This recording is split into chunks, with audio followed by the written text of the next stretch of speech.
What if the weakest man alive was chosen for a power that nobody else on Earth could have? Not the strongest, not the most skilled, the one everyone had already written off. This is the story of Sung Jin-Woo, and it starts at the very bottom. This is solo leveling. 10 years ago, reality cracked open, and gates began appearing all across the world, without warning. Behind each gate lay a dungeon packed with monsters, and if those dungeons were left untouched, the gates would break open and monsters would flood into the real world. Humanity found its answer in people who began awakening with supernatural powers, and the world called them hunters.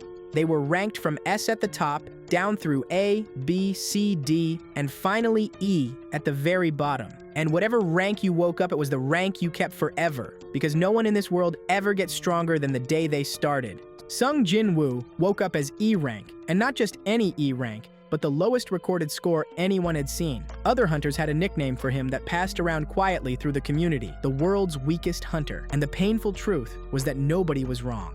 The story opens at a construction site in Seoul, where hunters are gathering for a dungeon raid. Jin-Woo collects his daily allowance from a guild employee and turns to find an old face in the crowd. Bai Yoon-seok used to be a hunter who quit the job, but came back because his wife is pregnant with their second child, and raid money is faster than anything else. He admits he is nervous and out of practice, and Jin-Woo quietly reassures him, even though inside, he knows he himself is weaker than before. Kim Sang-shik is someone who genuinely likes Jin-Woo, and it shows. He greets him with warmth and immediately asks if he has eaten, and tells him not to push himself too hard today. Jin-Woo brushes it off with a light joke, telling Sang-shik to stop worrying so much. Bae watches this exchange and asks if Jin-Woo must be a strong hunter, since everyone seems to treat him so kindly. The highest ranked hunter among them is Song Chi-yul, and when he calls the party together, everyone listens immediately, because that is the kind of respect experience commands without asking for it. He offers to lead the group, and the entire party agrees without hesitation.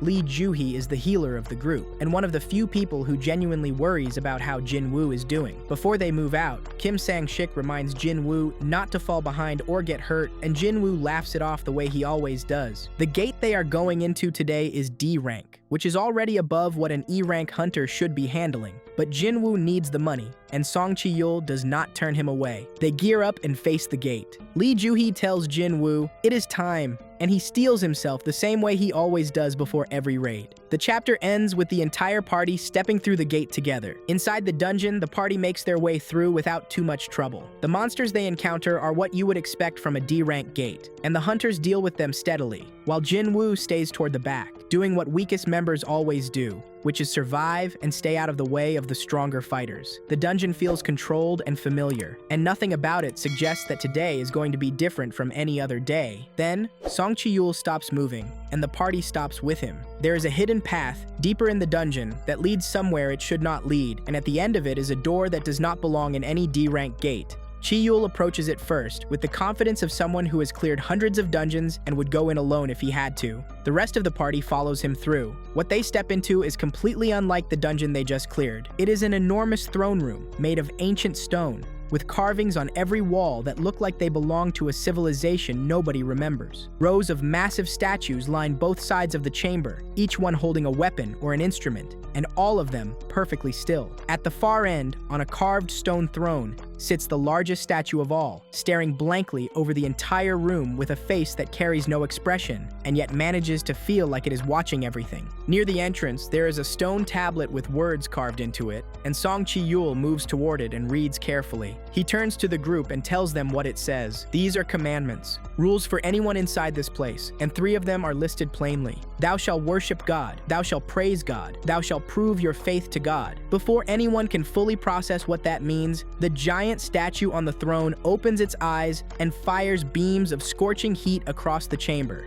The blast cuts through the hunters, who are still standing at full height, and 2 of them are gone before the rest have time to react. The screaming starts, and everyone scatters, but there is nowhere to go because the entrance is sealed, and the smaller statues along the walls are beginning to stir. Jin-Woo is watching while everyone else is running, and his mind is working on the problem even as his body is moving. He reads the first commandment again inside his head, and he looks at the statue, and he watches which hunters are being targeted and which ones are not, and then it clicks. The statue is not attacking randomly. It is firing at anyone who is not bowing before it. First commandment, worship God. He shouts at the others to get down and bow to the statue, right now! Some of them curse at him. Some think he has lost his mind completely. But the options are gone and people are dying, so they drop to their knees and lower their heads before the thing on the throne. The heat vision stops. The statue of God tilts its head, and then slowly, across that blank stone face, a smile spreads. Wide and deliberate and deeply wrong in a way that no one in this room will forget as long as they live. The smile does not last long before the statue rises from its throne. It stands to its full towering height and begins walking toward the kneeling hunters with heavy, slow steps that shake the floor beneath them. Jin-Woo goes straight back to the tablet and reads the second commandment and understands immediately that this is another test. He calls out to the others to start praising the statue and to do it now and out loud. The hunters do it with shaking voices and barely formed words, but they do it, and the statue slows and stops its advance. Second commandment complete. The floor at the center of the chamber shifts, and an altar rises from the stone. 2 rings of fire appear around it. One ring is red, with 1 flame burning for each hunter still alive in the room. The other ring burns blue, and nobody yet understands what it counts. At the same moment, the door to the temple opens. An actual exit, a way out that was not there a minute ago. The third commandment is prove your faith to God, and nobody knows what that means until the statues along the walls begin to move toward the altar. They do not rush. They advance only when no one is looking directly at them, and freeze the moment a hunter turns their eyes toward them, slow and patient and impossible to stop. Some hunters run for the open door the moment they see it, and more blue flames die out with each one who flees. Jin-Woo stands at the altar, watching the flames, and the door, and the advancing statues, and the answer comes to him. The prove your faith commandment is about sacrifice. One person stays, everyone else goes. Jin-Woo looks at Lee Ju-hee and Song Chi-yul and the others and tells them to get out, now. Ju-hee does not want to leave. She pulls toward him, but Chi-yul takes her through the door. The survivors get out. The red flames drop one by one until the altar holds almost nothing, and then the door swings shut. Sung Jin-Woo stands alone in the Cartenon Temple. The statue of God turns toward him and begins walking, with footsteps that hit the stone like a hammer. Jin-Woo watches it come, knowing exactly what his body can and cannot do.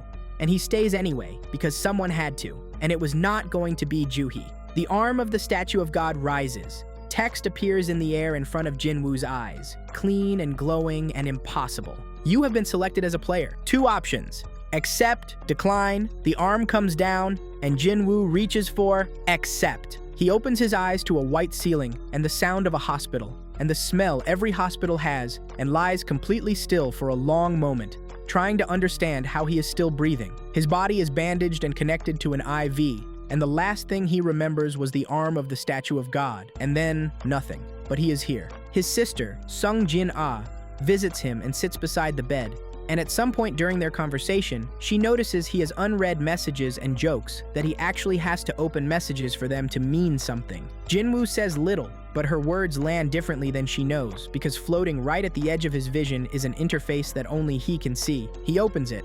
2 notifications are waiting. The first says, you have become a player. The second says, daily quest, strength training has arrived, and below that, a list. 100 push-ups, 100 sit-ups, 100 squats, and a 10-kilometer run, all to be completed within 24 hours. At the very bottom, one simple warning. Failure to complete the daily quest will result in an appropriate penalty. Jin-Woo reads it and closes it. He is still recovering, and his body is nowhere close to ready.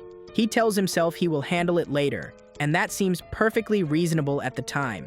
Night falls. The 24 hours run out. The hospital room disappears. He opens his eyes to a vast desert under a sky he does not recognize. The air is hot and dry and wrong. And then the sand erupts in front of him, and a centipede the size of a vehicle tears out from beneath it. Then another. Then more. A penalty quest generates in his vision. Survive for 4 hours. No weapons, no armor, no help. Jin-Woo runs.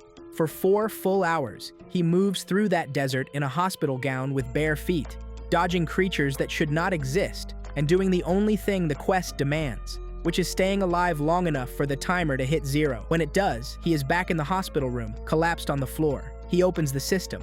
He reads the reward. He checks the number next to his experience bar. It moved. His stats are still terrible by any hunter standard, but they moved. And for someone who has lived his entire career knowing that nothing about him would ever change, that single shifted number means everything.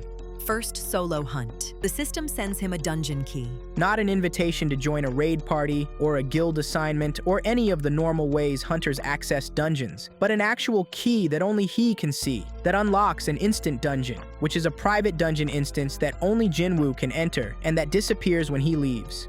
Nobody else can come in, and nobody outside can see it. And for a hunter who spent his entire career being the weakest member of every party he joined, this is the first time he has ever been completely alone in a dungeon, with nothing to worry about except himself. He goes in, and the monsters inside are appropriate for his current level, which means they are things that a week ago would have seriously threatened him, and that today he can fight properly for the first time in his life without watching his teammates cover for him, or waiting for the healer to pull him back from the edge. He fights through the dungeon with the careful attention of someone learning what their body can actually do, now that it is no longer working against them. And every fight teaches him something about his new stats and his new skills, and the gap between what the system has made him and what the Hunter Association's measurement told Woo Jinchul he was. He clears it, collects the rewards, comes out, and the instant dungeon closes behind him like it was never there at all.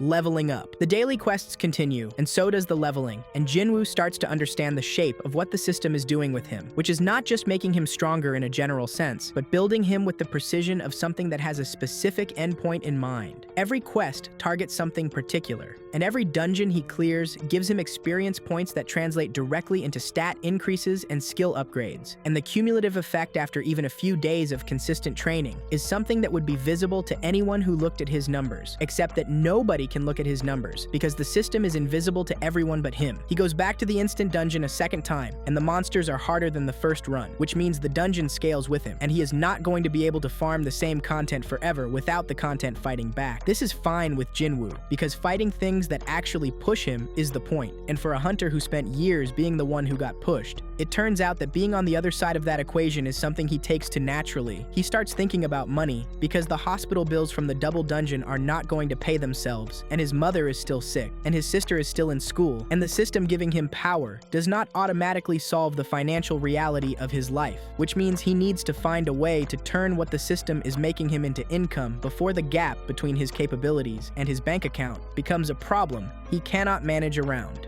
Back to the field. Jin-Woo leaves the hospital and registers for his first dungeon raid since waking up, and the party he joins does not know what he is now, because on paper, he is still listed as an E-rank hunter, which is the lowest classification the association has, and nobody in the raiding community looks at an E-rank hunter and expects anything beyond carrying bags and staying out of the way. He takes the porter role without complaint, because the porter role means he gets access to the dungeon, and access to the dungeon is all he needs right now.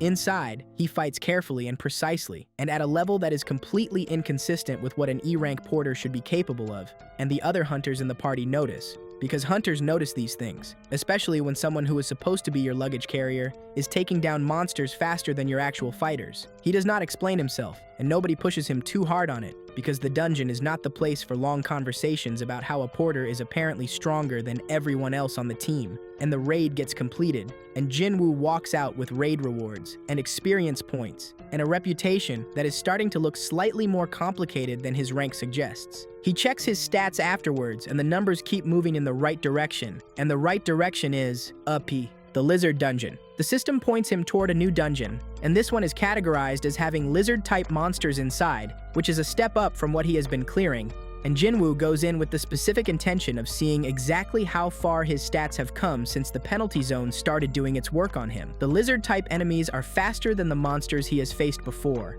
and more coordinated in the way they move through the dungeon, which means he cannot rely on the same approach that worked in the instant dungeon runs, and has to actually adapt in real time to what he is facing.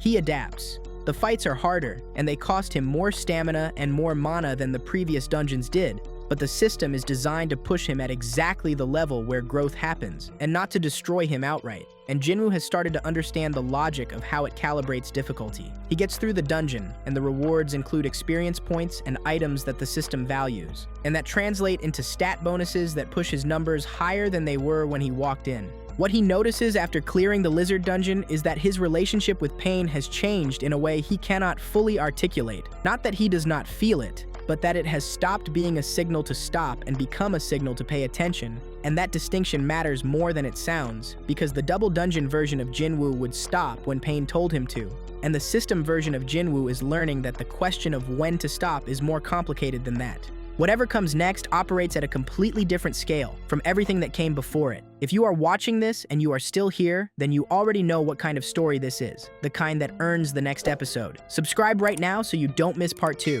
because the next chapter goes somewhere none of us saw coming, and I will see you there.